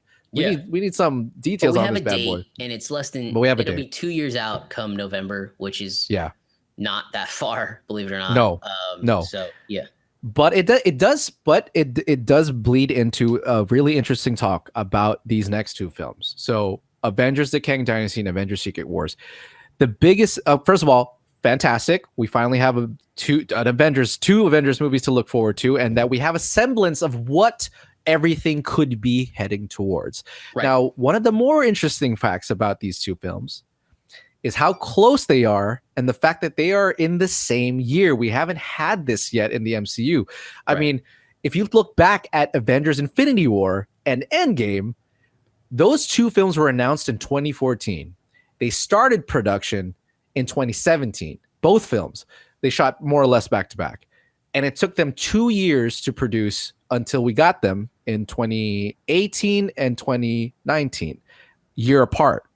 These 2 movies are 6 months. 6 months apart. Kang is supposed to come out in May, and Secret Wars is supposed to come out in November. That is a tight mother effing window, dude. To do 2 Avengers level films? Are you kidding me? And they're not that far away. This is not 2014 to 2018. This is less than that. This is 3 years away. In which case, they must be planning these 2 right now. Right now. Yeah. Do they even have directors yet? They did. Feige did announce, dude. He did say that the Russo brothers will not be coming back for Secret Wars or Kang Dynasty. It will not be the Russo bros. They don't have a director. I'm sure they have somebody in mind. But my guess is we'll hit a director announcement Comic-Con next year. The Russo brothers did say that if they were to come back, they would love to do Secret Wars. They did say that. I know they did, but I think Kevin Feige said the Russo brothers are good. They're done. I know. And that's but it. I'm good. Brothers said that they were willing to at least. If there was something, we'll see, man. But, I don't know. But come on, who would you trust? There's no one in the world else I would trust to handle 2 Avengers films being made. They will have to be made simultaneously at that point. Oh yeah, and you just who else can do that? I don't know, man. At this moment, all I'm thinking about is this is probably gonna go into production if it's 2020 tomorrow. I mean, shit, no, right? So like, I'm telling you, it has to be. Man, I don't know, man. I don't know. Is it? But at the very least, it's interesting. So this is really interesting. So they set themselves up. This has to go into production. This has to go into production by January of 2024. Principal photography. Yes, is what you're saying. Yes, 100%. That's the timeline Infinity War went into production. Now again, 100%. The Russo brothers were behind the scenes working on Infinity War for about 8 months before the movie actually started. They had Josh Brolin come and do set stuff and work as Thanos, and so like, yeah, that is a big task, and that's a heavy order, dude. It has to be the same director, right? Yeah, I would imagine so. No, I'm asking you. Oh wait, what do you mean? Like between the 2 movies? Yeah. Oh yeah. Whoever they get, I would imagine would take both on at the same time. Yeah, it has to be the same. No, I'm saying there's no other option. You can't have 2 different directors. I don't think so. That seems like like a fuck fest. I mean, I just don't see how that seems like that would be a massive F up. But so what are you having? What are you doing in your movie again? Yeah. Wait, you changed that yesterday? Fuck, I can't do that now. Like, no, there's no way. He said it's not the Russo brothers. I guess it could be the Russo brothers. I want it to be. You do trust them, right? Something tells me you don't want. Something tells me that you're okay with it not being them. I'm okay, depending on the next director. I mean, look, if Ryan Coogler and his cinematographer come along for Avengers, I'm in. Well, we haven't seen the movie yet, but the trailer was bomb. Again, we'll I don't know. I just know that you have to. He's probably already talking to directors. He's got to make a decision here soon because he's got about a year left before principal photography starts. But I guess you have to hire on people before then. So I'm telling you, man, I agree with you. I'm not arguing at all. I'm like, I would start on production yesterday on these 2 movies. Like, we'll see. I don't know, but it's interesting. Well, enough talk about that. Let's talk about what these movies could be about and how they might tie together, because Kang and Secret Wars, at least from my knowledge from the comics, are not necessarily, narratively speaking, tied together. Kang is in Secret Wars, but Kang's conquering, I do not believe necessarily bleeds into that whole storyline. Correct me if I'm wrong, but it's Kang Dynasty was a 16-part comic book storyline that ran through Avengers in 2001 through 2002. Okay. It features Kang arriving in the 21st century, intent on conquering the planet.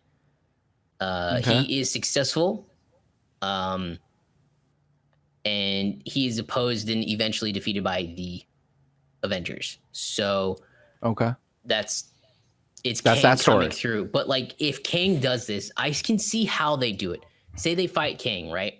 And again, like, Kang is a big villain, but like it almost works perfectly because there's still so many other massive villains that they haven't even gotten near talking about yet. Absolutely. So like, Kang is I'm assuming they fight Kang in the first one, and let's say they defeat him, but in defeating him, they have to then kind of like reconcile all of Kang's doings. Like, what he's done. Kang caused all these incursions, and they blame Earth 616. Your heroes are at fault for this. Something like that. Like, you could even have like something like, oh, our best chance of stopping these guys were the Illuminati that your Wanda killed. That should be stupid. God, I really hope they don't mention that scene again. That your Wanda fucked up. Man. I pray. But it could be something like that. I think maybe Kang comes, they defeat him, they think they've won, and then all of a sudden, heroes from other planets start coming in, and they're like, wait, fuck, we got a problem. And And then, of course, the heroes could be controlled by Doctor Doom. And yeah, it could be great. It could be very, very, very good. But I do see the question there. Do they completely connect with each other? I'm not 100% sure, but I mean, well, my insinuation is that they would, which is why I like your idea makes a lot of sense. I would imagine they should, like Infinity War bleeds into Endgame. Like those were part 1, part 2 at one point. They basically are part 1, part 2 still. And I would imagine this is the same way. Yeah, where the dynasty ends with a cliffhanger of some sort, and Secret Wars wraps that up. And for those who don't know how Secret Wars starts, is that the big entity there is the Beyonder, right? The Beyonder is observing 616 and is like, and it's actually his reasoning actually seems fairly mundane in his world. He's just, he looks down on us and he's just like, oh, these people look interesting. Let me throw the best of them and the worst of them together in a world called Battle World, as they which is an insane name. And it's a planet, its own planet, and he has them face each other. That's essentially what Secret Wars really is. It's not that complicated of an idea, which is why I'm sure it sounds like whatever happens in Kang Dynasty, narratively speaking, will somewhat change that for Secret Wars. Like it will have to be something way more interesting, way more tied to what we've been seeing, obviously, through phase 4 and 5 in this saga, is my assumption, right? Yeah. So you know, that's what it seems like. And if it's very possible that, again, it'll be interesting because Kang, again, is part of the villains that is chosen by the Beyonder in Secret Wars. But maybe there's a way that maybe Kang is working with the Beyonder or something like that. You know, who knows? But it's very much that feeling. And I must remind people that, again, if you don't know Secret Wars, Fantastic Four are in that, which we're gonna get. It's probably gonna bleed right into that to Kang Dynasty. Yeah. That movie. But you also have the X-Men are also a huge part of Secret Wars. Yeah. Deadpool is a huge part of Secret Wars, and those two properties were not mentioned in these panels today. So plenty of room to, obviously there's a lot of titles that still need to be announced. Which I bet you in phase 6, one of them is Shang-Chi 2, and I will fight to the death to anybody to please give me Shang-Chi 2 in phase 6. I'm looking at the calendar here. So if it's November 8th for Fantastic Four 2024, right? Up until May 2nd of 2025. Right. My guess is spring of 2025 we'll get the Mutants. Yep. And then somewhere in there, I don't know if we'll fit Shang-Chi 2. I don't know. I want a Shang-Chi, dude. God damn it. Shang-Chi 2, Eternals 2? The Celestials must play something. Yeah. In this. They must play. I'm gonna say probably summer. Because I'm guessing we'll get Fantastic Four, and then we'll get the Mutants, and then we'll have maybe Shang-Chi 2, the second film in the summer. Yeah. There's a lot. I'm sure a lot of those are also Disney Plus shows, obviously. Yeah. So we'll see what happens. Right? Yeah.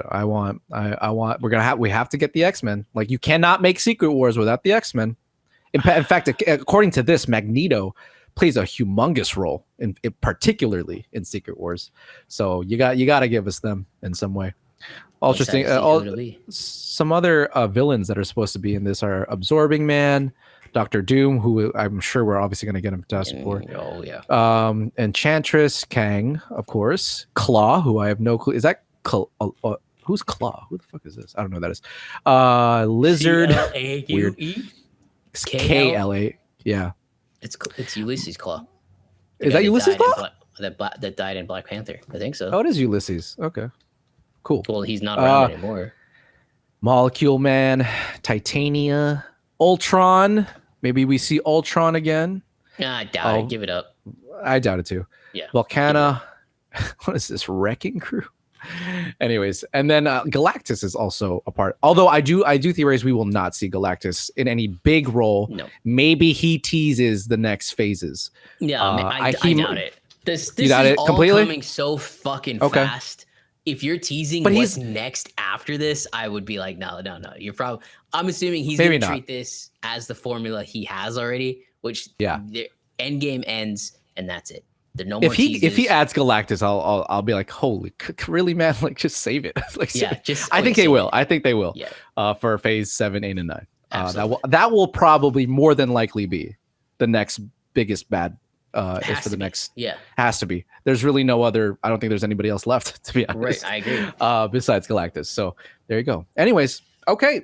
Unless That's you have anything Marvel. else to say, I think that's the MCU panel. That's just the MCU panel. No, it's just the MCU panel. We've been going for over an hour, and that's hour just and the a MCU. half on the MCU panel. Jesus.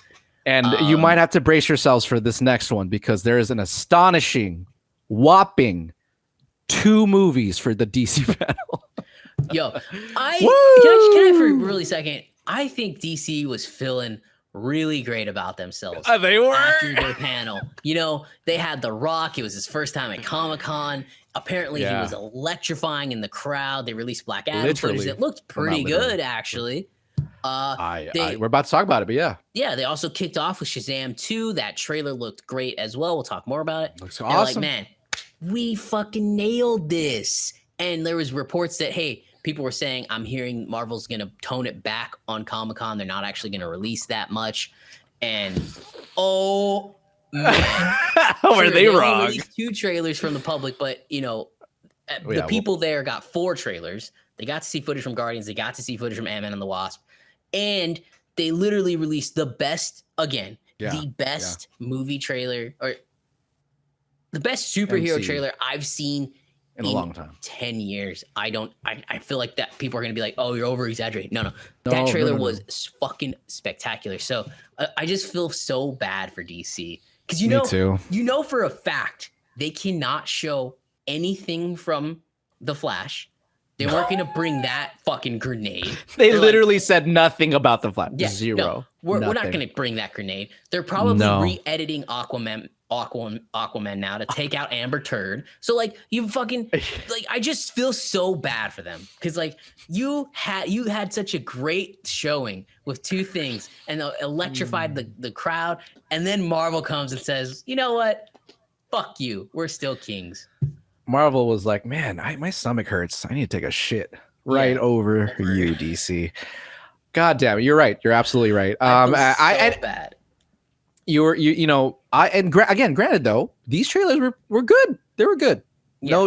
None of the trailers were like, I don't know if I feel that. Let's get into which they usually do. Yeah, let's get into them. So let's start off with Black Adam, because The Rock did come out first, and he was in full suit on the panel, which is pretty cool. He even rose up on some like column or something. Yeah, I don't know. And straight out of a BTS concert or something. Yeah. Well, I would argue it was like the Powerline concert from Goofy movie with the freaking lightning behind him, which I loved. We gotta put that on like fucking Instagram. Dun, dun, dun, dun. It came out like a Powerline concert. Yes. Yeah, that was pretty cool. I mean, yeah, that was dope. You know, Rock came out. I fully expected him to. He was the only one to show up, but he dropped the trailer, and the trailer was good. I mean, what can we say? It gave us more looked at him. It gave us a lot of look at the other heroes who are going to be in it, which I thought was one of the best things about it. Pierce Brosnan, I think he looks like a great choice as Dr. Fate. What's his Dr. Fate? I don't know the character at all, but he's interesting as shit now. I'm like, whoa, who's this dude? Yeah. That's dope. Looks great. Noah Centineo as Ant-Man 2. Sure, whatever his name is. I'm kidding. Okay. I'm kidding. Sure. Adam Smasher. I don't. No, you're right. I don't want to disrespect him. Adam Smasher, whoever his name is. I was gonna say Hawkeye, and that was not even on a joke. Hawkman. What is it? Yeah, Hawkman. Hawkman. Hawkman. I bought a Hawkman in the 90s. I listened to a lot of those music on those. It's but the actor looks great. I think it's Aldous Hodges is his name. No, right? It looks great. He looks. I don't know if like it's the producers on the show, but the movie looks great, and the way that they're introducing the actors and the characters, I was like, this looks good. The Rock, I like it. I mean, look, The Rock put a lot of money into it with DC as well. Like his production company backed it as well. I think this movie is going to end up costing him like $275 million. I would not be surprised if that's what it was. I agree with you. I thought the trailer looked really fun. It looked cool. Good. The very end of the trailer where Hawkman Hawkman decides to attack Black Adam, and he throws him just like nothing. I thought that was cool. I was like, okay, hero on hero action or villain action. That's going to be great. And the design, I really love the design of Hawkman. Like I haven't been super happy with a lot of the designs in DC. Like they kind of teeter on being a little gone too far. This one looks dope though. This design looks really good. I like it. Whoever designed it looks awesome. I feel DC Comics, like they're hard to it's hard to get the Batman suit right. It's hard to get Hawkman's suit right because look at a picture of him in the comics. He looks like a fucking ridiculous person. Fucking ridiculous. It's hard to get Aquaman's suit right. Like how do you take something that's corny looking and make them look cool? So yeah, I think they did a great job with all the costumes, wings, all the and outfits. A fucking mask. Like Dr. Fate is clearly Doctor Strange. He looks really cool. Dr. Fate looks dope too. They did again. I don't know if they got a new designer, whoever it is, but it shows. It definitely shows in this one movie alone. I'm like, you did a great job. Great job. So yeah, I think it looks great. The movie's going to be a lot of fun. It looks like, and the only thing I does leave me a little curious here, and maybe you have a take on it. Do you think this takes place on the same like multiverse or Earth as I had the same question. DCEU we've seen? Yeah, right? Like I had the same question. Because again, all these new heroes are like coming out of nowhere. No one knew about them. Like, I don't know. That seems kind of odd. There's no mention of the other heroes yet. I'm sure they will. Right. But yeah, maybe you're right. Maybe this I could be in a different spot in the I was gonna say the MCU. Yeah, the DCEU. Let's see if there's a synopsis released yet. I don't know because we really don't know too much about it besides here's Black Adam who needs to prove himself somehow that he's either a bad or a good person in this world. So it says here nearly 5,000 years after he was bestowed with the almighty powers of the Egyptian gods and imprisoned just as quickly, Black Adam is freed from his earthly tomb, ready to unleash his unique form of justice on the modern world. So whatever that means. Yeah, I don't know. So yeah, interesting. But interesting. It does look good. We'll look good. And then if we move on to the only other thing they showed. Oh yeah, which was Shazam: Fear of the Gods, which honestly I was super excited for because I think Shazam's honestly their best movie in my opinion. Yeah. I like the Suicide Squad again though. Yeah, it's something about the indulgence of that movie just like gets me. It's like sometimes I don't know if it's like a full-on movie when those things happen. So, but it's good. I like it. Don't fucking fry me. But I still think Shazam was overall their best, most solid film. Like it knew what it was, and it delivered. Yeah, period. yeah, I would agree. And it did it. Completely, I loved it. So I was very excited for this. And after seeing the trailer, this looks good. I think one of the more striking things about this, a lot like Black Panther. Too is that it has a pretty significant visual upgrade again. I think the CGI looks a lot better than the first one. It looks like there's definitely more money thrown at the screen, which is nice. They absolutely gave David Sandberg more money in this one because of the success of the first one. The first one's great. You should watch it if you haven't seen it. This one, it seems to not fall into the trap of sequels where it's continuing the narrative of here's a kid being a child. Like no, this one's more like, do I deserve these powers? Do I, I'm the only one that really can't get it right when the rest of my family all got powers and somehow they get it right. I agree with you. I love that narrative if they play with it, if they go with it, because that's sort of, they're all kids. So he feels, he was the man in the first one. And this one, he feels like, I don't have my shit together. Like my whole family has the same powers I do. And they're doing great things. And I'm just kind of sitting here. I love that. I love how they might play with that. That's really cool. Yeah, I think it's going to be a lot of fun. And it was the first trailer. It comes out later this year. And look, Wakanda Forever may be, if the trailer is as good as, promised, it's probably going to be the best superhero movie this year. But we'll see. If these two movies are good, then DC clearly won the year. The Batman, Black Adam, and Fury of the Gods, Shazam. So we'll see. Yeah. But yeah, I don't really have anything else to add there. I think it was a great trailer. I added what I wanted to at the very beginning. I just feel bad for DC. I know it's true. It's true. I do feel bad for them too. Yeah, everyone's just talking about Wakanda Forever. Yeah. Fuck, whatever, it's like fine. Marvel came and stole the show. I think part of me knows that DC knew. You know, if they lost, the Flash was their biggest thing, and they fucking lost that. Great, Yeah. thanks. Again, that just ruined their entire year. Yeah, a Flash trailer sure. could have officially released the first trailer for the Flash, and could have blown people away with Ben Affleck, Michael Keaton, all these returning characters, this big multiverse movie, and Ezra Miller is a fuckhead, and so you can't. Yeah, that fucked it up. Yeah, Dude, sorry, yeah. DC. They just can't catch a break, man. They can't I feel catch bad a break. for DC because again, I think that movie. I think the Flash could be very good, and now I don't know what you do with it. You're gonna release it because you have to, but pretty fucked up. We'll see what happens there. I don't know, but I just wanted to add that I think Helen Mirren, Lucy Liu, they play gods. They seem like the quote unquote villains. Obviously, not really villains, but they're gonna go up against Shazam. Yeah, great choices. I love the Fast and the Furious joke. I thought that was pretty funny. I thought that was really funny.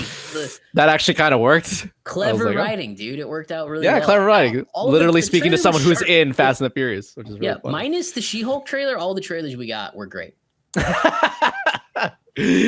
Sure. Yeah. I mean, I don't disagree with that. Yeah, of course. Again, still better than the first one. I will say still better than the first one. Age is better than the first one. So there you go. Very true. Yes. All right. Now that we've spent equal amount of time on DC's panel, let's move on. Let's move on to just really quickly some of the other movies that were announced, which is really just two that I thought were of note. The first one, John Wick Chapter 4, baby. I mean, I've been waiting for this since the beginning of the pandemic because this Chapter 3 came out end of 2019. No, it was March 2019, wasn't it? Maybe you're right. Maybe it was like, no, it wasn't like March. It was like maybe summer, May. I don't know. Maybe let's summer. look it up. I forget, but it was definitely. Well, tell me I got the year right at least. Oh my god. John Wick 3, 2019. Yeah. What month? May 9th. May. Okay, so it was a little earlier. Okay, so May. So it's been a second. But we've seen the trailer. I think it looks exactly like a John Wick trailer should be. It showed us Donnie Yen, some of the new assassins, some quick fight scenes. Yeah, man, I don't know what else to say. We know what we want from John Wick, and it looks like it's gonna deliver yet again. Yeah, the Donnie Yen scene. Fucking come on! Close quarters shooting with the fucking samurai swords. Yeah, like what the fuck? Like yes, of course, of course. That movie's gonna be it's like they know what the audience wants. Yeah, and they're not deal. concerned about the outside world. They're just going to entertain you, and that's what these movies have been set to do. They've built this ridiculous world. It's all just so great. I'm very it's a done deal. It's a done deal. It's gonna do money. And Keanu, who was at Comic-Con by the way, but not promoting John Wick 4, he was there to promote a comic book of his, Berserker. Was it a comic book? Berserker. Yeah, it's a graphic novel. Graphic novel, yeah. So he was there for that. But yeah, they dropped the trailer for number 4, which interestingly enough, the title slate doesn't have a subtitle. It didn't even have Chapter 4. Which was really weird. It just says John Wick. Right. I thought that was really weird. I've never seen that. But they title it Chapter 4 in the description, and everywhere else. Everywhere else says Chapter 4 at the very least. And the last image didn't have that. So I thought that was really interesting. I don't know why they chose to do that. But yeah, Keanu has stated that he, as long as the sequels keep doing well, he will play this character forever. So that's the other good news. So they have greenlit Chapter 4. I mean, and Chapter 5. And Chapter 5. They have greenlit Chapter 5, and Keanu hints it might be the final one, Chapter 5. Okay, we'll see. They do such a good job with these goddamn movies. Yeah, I'm like, just keep it coming, man. The sequel was supposed to be shot back to back with 4, but because of Matrix Resurrections and the delay in that caused there to be a delay. What's that movie? Matrix ruining everything. I just cannot with that. That movie was the worst fucking movie I've seen in a long time. One of the biggest miscalculations I've ever seen. Anyway, John Wick 4, I think it looks great, man. That it's gonna be more of John Wick. It's what you want. I'm happy. I'm here for it. The arrow to the face. Oh shit! The movie's coming out next year. are stacked. And again, it does make sense because they pushed a lot of stuff in 2021 too. Yes. It's 2020. Oh, fuck. Even I forgot just now. 2022. I was going to say 2023. Okay. Oh my God. Holy shit. Okay, yeah, where so are 2022, we? they pushed a lot because a lot of people didn't know. And the people who did stick it out, they're being rewarded. Like Doctor Strange 2, 950 million. Even Uncharted had a massive box Uncharted office did well. We knew it was. In other years, it wouldn't have probably because another movie would have come out a couple weeks later and said, I'm done. But, you know, all these films are having big box office hauls. You know, Nope had a pretty good haul this weekend. So it's going to continue for the rest of this year because especially after like the middle of August, it's pretty much dead zone in movie theaters until October. September has almost pretty much nothing. Yeah. You have nothing to watch in September. Hopefully you have a streaming movie or show or movie to watch because September's dead. We'll have to figure out what to do with the show. I don't know. We'll do. We need to do more of our I'll show you mine or show me yours, and we need to do another reboot. What's that? Reboot. Yeah, because that was fun. Also, don't you have a honeymoon coming up? I'm not doing. I mean, no, we don't actually have a honeymoon, but we are the wedding. We don't. No, we're gonna wait only because we want to go to Japan, and we want to go during a different time of the year. Because last time we went around like that time, like November, October, and so we want to go a different time. So we actually are gonna do our honeymoon in like April of next year. So that's the reason why. Cool. So you got April, and then you're gonna come to the wedding in Italy. It's gonna be great. Wonderful. Yes. Cool. Look at these studs. Yeah, these just studs traveling everywhere. Anyway, doing their shit. Anyway, that's anything that's else it from Comic-Con? Oh, one more thing. Just what took us by surprise, really quick. Yes, let's talk about Dungeons and Dragons: Honor Among Thieves. This looks great. It looks really good. It looks really good. And we were both not D&D players at all. No. Yeah, right? I've never touched the game. I have never played a minute of D&D. My cousin is a massive fan. I know your cousin is a massive fan. Yes. My cousin writes and does the quests. Yeah. But you know, I think this movie is going to do well based on two things. One, this is a fantastic trailer. Great way to start your marketing campaign. Great trailer. Two, this movie's going to do well based off the strength of Stranger Things. Yeah. It's going to do well because it's based on. Remember, all that stuff is D&D related. So there's so many people going like, "What the fuck is this? This is what they've been playing." Oh, interesting. So I thought it looked great. Chris Pine looked funny in it. Michelle Rodriguez looked cool. She put like 15 pounds of muscle on. She looks ripped. Yeah, she's jacked. Love it. Renee Jean Page, that guy. I don't know who he is, to be honest. He was in The Gray Man. Oh, he's Carmichael. Wait, who do you? He's Carmichael? Yeah. Oh, that guy. That fucking asshole. Yeah. Anyway, so it looks fun. I'm excited for it. I don't know anything about it, but again, Hugh Grant's in it. Hugh Grant. Look, a good trailer will take you a long way, and this is great. No, I think it's gonna be really fun. It looks really good. It looks really good. I bet a huge surprise.